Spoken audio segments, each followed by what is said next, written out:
coaching. I first heard about health coaching from you when we spoke a few years ago, and you said that health coaching is the future. And When I was training in medicine, there was no such thing as a health coach, and so this is a newer area. But as I said before, when you and I discussed this many months ago, I think this is one of the most important jobs in healthcare. It's the thing that often makes the difference between success and failure, because the doctor may spend 5 minutes or may spend 2 hours.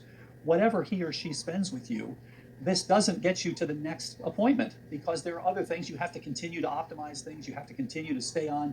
You have to have a psychologist, essentially, that you're interacting with, who's going to help and know what gets you motivated and incentivized to do the right things. And this is where wonderful health coaches are worth their weight in gold, because they are making the difference between success and failure in these different protocols. And again, there's a paradigm shift here.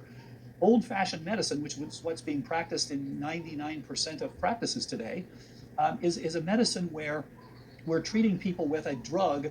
And again, there's nothing wrong with drugs that can be very, very helpful when used the right way. But we're trying to treat complex conditions with simple solutions. And that's not the way the human body works.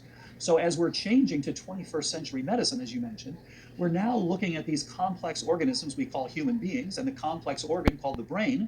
And we have to look at how it actually works, instead of just treat blindly, take this drug and see if it helps you. That doesn't address why you have the problem.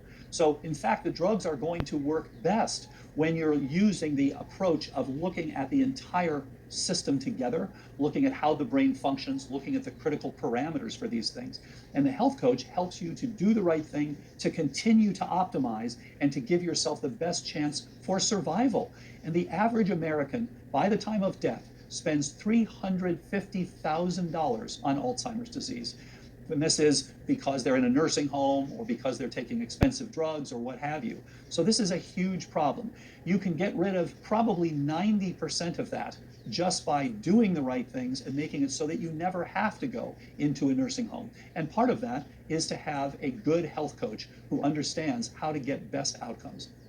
well, you're dealing with very practical, real life problems, and game playing it with a health coach can give you a real life solution. I mean, you might say, I am so committed to having this healthy diet that Dr. Bredesen told me about, with my low carbs and my healthy fats and everything, and I don't want any of that the fructose, anything, but I need to cook a meal for my husband because he doesn't want to eat this way. So this is the kind of thing a health coach, you're not going to sit down for an hour and discuss that problem with, but the health coach will. And that's only one example of the kind of real life problems you can game plan, get to real life solutions that will keep you in compliance.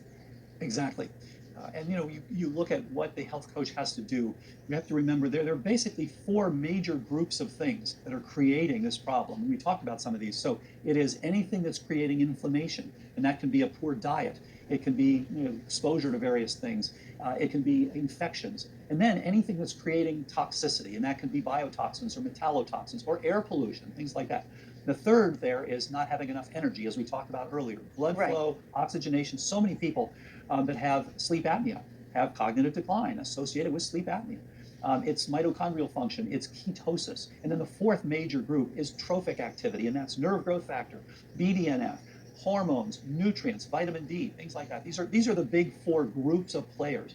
So now to translate these, for example, you say, well, gee, I need my BDNF needs to go up. How the heck do I do that? Okay, you can increase your BDNF with, guess what? Regular exercise. Mm-hmm. You can increase it with whole coffee fruit extract, something that's easy to get. How do I increase my NGF? Okay, you can increase that with Hericium erinaceus, which is lion's mane mushroom of all things. You can increase it with acetyl L-carnitine. Then you can increase your vitamin D. You can increase all these different things. And by the way, people with low vitamin D had poorer outcomes with multiple sclerosis as well. So optimizing these different variables, this is where the health coach can be so helpful to you, as you said, to translate the research into real world solutions. And yet when I tell people I'm a health coach, they say, what's a health coach? There's still a long way to go in terms of getting people to understand that this is a resource for them.